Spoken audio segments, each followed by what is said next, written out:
I am the Tofu Golem. Please enjoy the video. In this video, I will explain how to adjust string bracelets. First, find the sliding knot on your bracelet.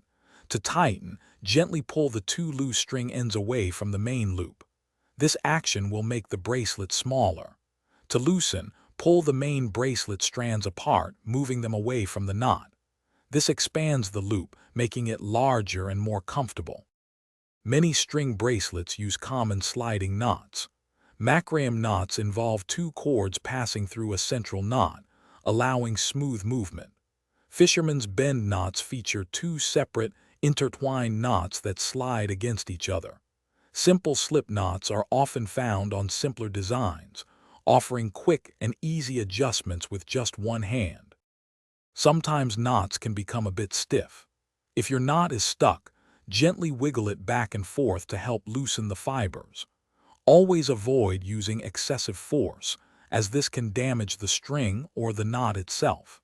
It is also a good idea to regularly inspect your bracelet's knots for any signs of wear and tear, ensuring its longevity. Achieving the perfect fit is key for comfort and security. Adjust your bracelet so it sits comfortably on your wrist, not too tight and not too loose. Ensure it is snug enough that it will not easily slip off your hand. Generally, leaving about 1/2 to 1 inch of slack allows for comfortable movement throughout your day. Thanks for watching. Consider subscribing if we helped you today.